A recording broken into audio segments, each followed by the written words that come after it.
नमस्ते बच्चों, आज की हिंदी कक्षा में आप सभी का स्वागत है। आज हम पढ़ेंगे हिंदी व्याकरण, जिसमें आज के लिए मैंने लिया है उपसर्ग और प्रत्यय। उपसर्ग और प्रत्यय में आज हम जानेंगे कि उपसर्ग और प्रत्यय की परिभाषा क्या है, उसके भेद एवं उदाहरण। आपके पाठ्यक्रम में भी इसे जोड़ा गया है। तो आइए जानते हैं कि उपसर्ग प्रत्यय क्या है। हिंदी भाषा में शब्दों की रचना कई प्रकार से की जाती है। इन्हीं में से एक विधि है शब्दों के आरंभ या अंत में कुछ शब्दांश जोड़कर नए शब्द बनाना। अब ध्यान रखिए, उपसर्ग और प्रत्यय क्या है? शब्दांश है, शब्दों के अंश हैं, उन्हीं को मूल शब्द में जोड़ा जाता है। इस तरह से प्राप्त नए शब्द के अर्थ में नवीनता देखी जा सकती है। नए शब्द तैयार किए जा सकते हैं। जैसे हार शब्द में आ, प्रा, वी सम जोड़ने पर हमें क्रमशः आहार, प्रहार और विहार शब्द प्राप्त होते हैं, जो अपने मूल शब्द हार के अर्थ से पूरी तरह अलग अर्थ रखते हैं। जैसे हार का अर्थ होता है पराजय या फूलों की माला, लेकिन यदि हम उसी में आगे आ लगा दें तो वह बन जाता है आहार अर्थात भोजन, प्राधन हार अर्थात प्रहार अर्थात चोट करना, विधन हार विहार अर्थात भ्रमण करना। अब जानते हैं हम उपसर्ग की परिभाषा। उपसर्ग जो शब्दांश किसी शब्द से पहले लगकर नए शब्द का निर्माण करते हैं, वे शब्द उपसर्ग कहलाते हैं। अब आपको ध्यान रखना है कि उपसर्ग शब्दों के अंश होंगे। जैसे दुर, दुर शब्दांश है और गुण क्या है? मूल शब्द है जिसका अर्थ निकलता है। तो हमेशा मूल शब्द के साथ क्या जोड़ा जाएगा? शब्दांश जोड़ा जाएगा और वह आगे लगेगा, तो आपका क्या कहलाएगा? उपसर्ग। ऐसे ही निर्धन बल निर्मल, निर्बल सुधन पथ सुपथ। अब आगे बढ़ते हैं उपसर्ग के प्रकार।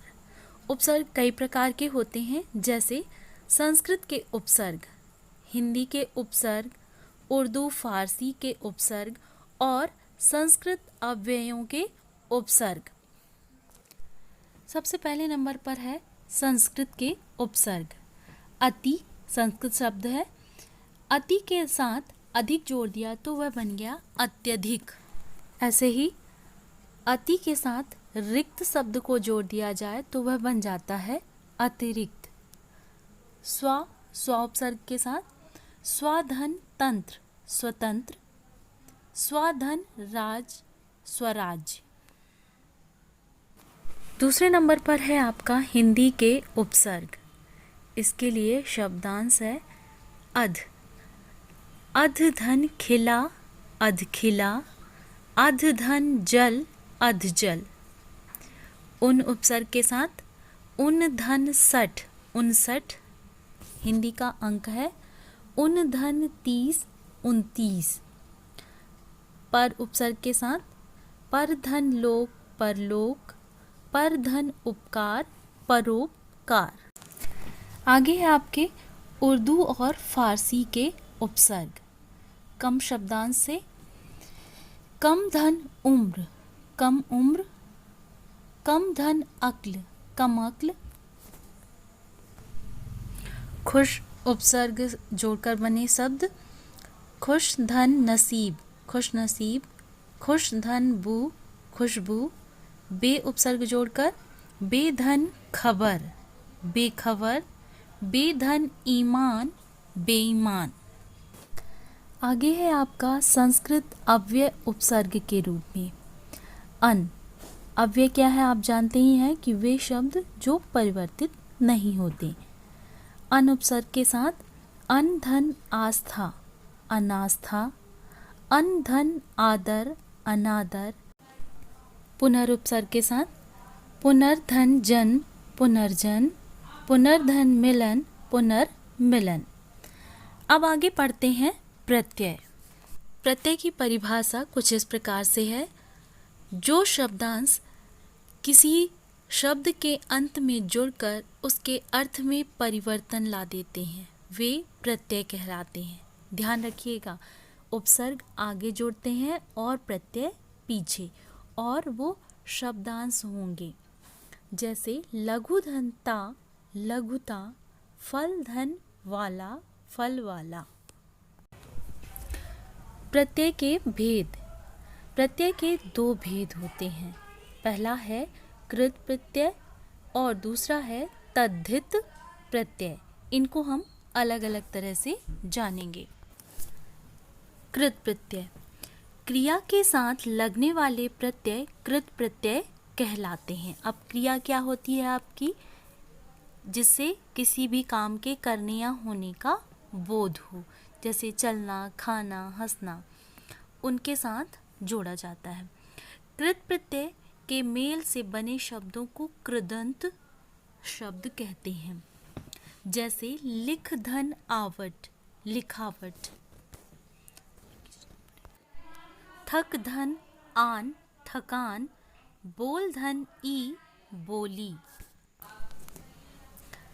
तद्धित प्रत्यय, जो प्रत्यय संज्ञा, सर्वनाम, विशेषण या अव्यय के अंत में जुड़कर नए शब्दों का निर्माण करते हैं, उन्हें तद्धित प्रत्यय कहते हैं।